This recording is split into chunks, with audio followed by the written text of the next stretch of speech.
जय माता दी। दुर्गा सप्तशती का छठा अध्याय प्रारंभ।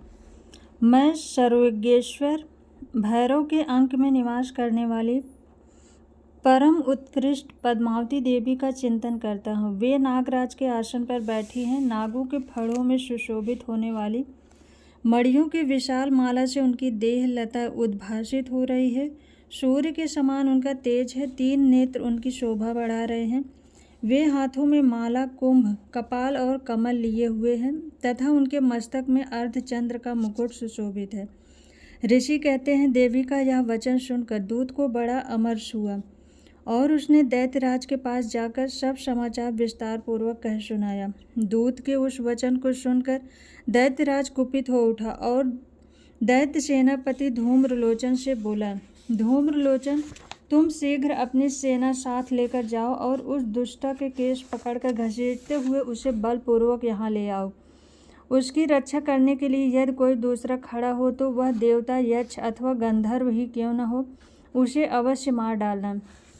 ऋषि कहते हैं, शुंभ के इस प्रकार आज्ञा देने पर वह धूम्रलोचन दैत्य 60,000 असुरों की सेना को साथ लेकर वहां से तुरंत चल दिया। वहां पहुंचकर उसने हिमालय पर रहने वाली देवी को देखा और ललकार कर कहा, अरे तू शुंभ निशुंभ के पास चल। यदि इस समय प्रसन्नतापूर्वक मेरे स्वामी के समीप नहीं चलेगी तो मैं बलपूर्वक केश पकड़कर घसीटते हुए तुझे ले जाऊंगा। देवी बोली, तुम्हें दैत्यों के राजा ने भेजा है। तुम स्वयं भी बलवान हो और तुम्हारे साथ विशाल सेना भी है। ऐसी दशा में यदि मुझे बलपूर्वक ले चलोगे तो मैं तुम्हारा क्या कर सकती हूँ। ऋषि कहते हैं, देवी की यूँ कहने पर असुर धूम्रलोचन उनकी ओर दौड़ा। तब अंबिका ने हूं शब्द के उच्चारण मात्र से उसे भस्म कर दिया। फिर तो क्रोध में भरी हुई दैत्यों की विशाल सेना और अंबिका ने एक दूसरे पर तीखे सहायकों, शक्तियों तथा फर्शों की वर्षा आरंभ की। इतने में ही देवी का वाहन सिंह क्रोध में भरकर भयंकर गर्जना करके गर्दन के बालों को हिलाता हुआ असुरों की सेना में कूद पड़ा। उसने कुछ दैत्यों को पंजे की मार से, कितनों को अपने जबड़ों से तथा कितने ही महादैत्यों को पटक कर ओठ की दाढ़ों से घायल करके मार डाला। उस सिंह ने अपने नखों से कितनों के पेट फाड़ डाले और थप्पड़ मारकर कितनों के सिर धड़ से अलग कर दिए। कितनों की भुजाएं और मस्तक काट डाले तथा अपनी गर्दन के बाल हिलाते हुए उसने दूसरे दैत्यों के पेट फाड़कर उनका रक्त चूस लिया। अत्यंत क्रोध में भरे हुए देवी के वाहन उस महाबली सिंह ने क्षण भर में असुरों की सारी सेना का संहार कर डाला। शुंभ ने जब यह सुना तो देवी ने धूम्रलोचन असुर को मार डाला है। तब उसके सिंह ने सारी सेना का सफाया कर डाला। तब उस दैत्यराज को बड़ा क्रोध हुआ, उसका ओठ कांपने लगा। उसने चंड और मुंड नामक 2 महादैत्यों को आज्ञा दी, हे चंड और हे मुंड, तुम लोग अपनी बड़ी सेना लेकर वहां जाओ। उस देवी के झोंटे पकड़कर अथवा उसे बांधकर शीघ्र यहाँ ले आओ।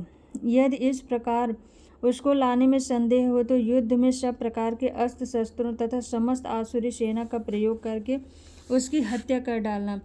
उस दुष्ट की हत्या होने तथा सिंह के मारे जाने पर उस अंबिका को बांधकर साथ ले शीघ्र लौट आना। दुर्गा सप्तशती का छठा अध्याय समाप्त हुआ। जय माता दी।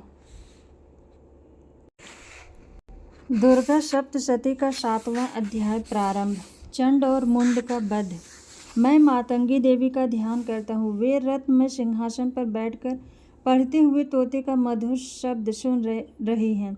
उनके शरीर का वर्ण श्याम है। वे अपना एक पैर कमल पर रखे हुए हैं और मस्तक पर अर्धचंद्र धारण करती हैं तथा कल्हार पुष्पों की माला धारण किए बीड़ा बजाती हैं। उनके अंग में कसी हुई चोली शोभा पा रही है। वे लाल रंग की साड़ी पहने हाथ में शंखमय पात्र लिए हुए हैं। उनके बदन पर मधु का हल्का हल्का प्रभाव जान पड़ता है और ललाट में बेंदी शोभा पा रही है।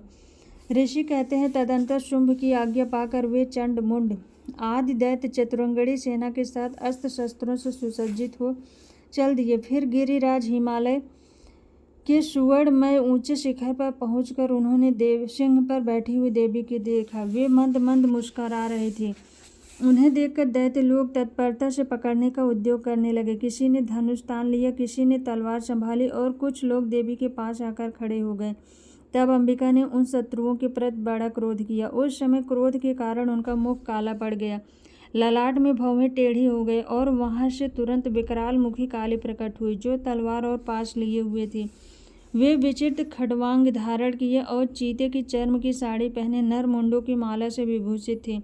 उनके शरीर का मांस सूख गया था, केवल हड्डियों का ढांचा था जिससे वे अत्यंत भयंकर जान पड़ती थी। उनका मुख बहुत विशाल तथा जीभ लपलपाने के कारण वे और भी डरावनी प्रतीत होती थी। उनकी आंखें भीतर को धसी हुई और कुछ लाल थी। वे अपनी भयंकर गर्जना से संपूर्ण दिशाओं को गुंजा रही थी। बड़े बड़े दैत्यों का वध करती हुई वे कालिका देवी बड़े वेग से दैत्यों की उस सेना पर टूट पड़ी और उसका भक्षण करने लगी। वे पार्श्व रक्षकों, अंकुशधारी महावतों, योद्धाओं और घंटा सहित कितने ही हाथियों को एक ही हाथ से पकड़कर मुंह में डाल लेती थी। इस प्रकार घोड़े, रथ और सारथी के साथ रथी सैनिकों के मुंह में डालकर वे उन्हें बड़े भयानक रूप से चबा डालती थी। किसी के बाल पकड़ लेती थी, किसी का गला दबा देती थी, किसी को पैरों से कुचल डालती, किसी को छाती के धक्के से गिराकर मार डालती थी। वे असुरों के छोड़े हुए बड़े बड़े अस्त्र शस्त्र मुंह से पकड़ लेती थी और रोष में भरकर उनको दांतों से पीस डालती थी। काली ने बलवान एवं दुरात्मा दैत्यों की वह सारी सेना रौंद डाली, खा डाली और कितनों को मार भगाया। कोई तलवार के घाट उतारे गए, कोई खड्वांग से पीटे गए और कितने ही असुर दांतों के अग्रभाग से कुचले जाकर मृत्यु को प्राप्त हुए। इस प्रकार देवी ने असुरों की उस सारी सेना को क्षण भर में मार गिराया। यह देख चंड उन अत्यंत भयानक काली देवी की ओर दौड़ा तथा महादैत्य मुंड ने भी अत्यंत भयंकर बाणों की वर्षा से तथा हजारों बार चलाए हुए चक्रों से उन भयानक नेत्रों वाली देवी को आच्छादित कर दिया। वे अनेकों चक्र देवी के मुख में समाते हुए ऐसे जान पड़े मानो सूर्य के बहुतेरे मंडल में बादलों के उदर में प्रवेश कर रहे हों। तब भयंकर गर्जना करने वाली काली ने अत्यंत रोष में भरकर विकट अट्टहास किया। उस समय उनके विकराल बदन के भीतर कठिनता से देखे जा सकने वाले दांतों की प्रभा से वे अत्यंत उज्ज्वल दिखाई देती थीं। देवी ने बहुत बड़ी तलवार हाथ में ले हूं का उच्चारण करके चंड पर धावा किया और उसके केश पकड़कर उसी तलवार से उसका मस्तक काट दिया। चंड को मारा गया देख मुंड भी देवी की ओर दौड़ा। तब देवी ने रोष में भरकर उसे भी तलवार से घायल करके धरती पर सुला दिया। महापराक्रमी चंड और मुंड को मारा गया देख मरने से बची हुई बाकी सेना भय से व्याकुल हो चारों ओर भाग गई। तदंतर काली ने चंड और मुंड का मस्तक हाथ में ले चंडिका के पास जाकर प्रचंड अट्टहास करते हुए कहा, देवी, मैंने चंड और मुंड नामक इन दो महान पशुओं को तुम्हें भेंट किया है। अब युद्ध यज्ञ में तुम शुंभ और निशुंभ का स्वयं ही वध करना। ऋषि कहते हैं, वहां लाए हुए उन चंड मुंड नामक महादैत्यों को देखकर कल्याणमयी चंडी ने काली से मधुर वाणी में कहा, देवी, तुम चंड और मुंड को लेकर मेरे पास आई हो, इसीलिए संसार में चामुंडा के नाम से तुम्हारी ख्याति होगी। दुर्गा सप्तशती का 7वां अध्याय समाप्त हुआ। जय माता दी, जय माँ शेरा वाली।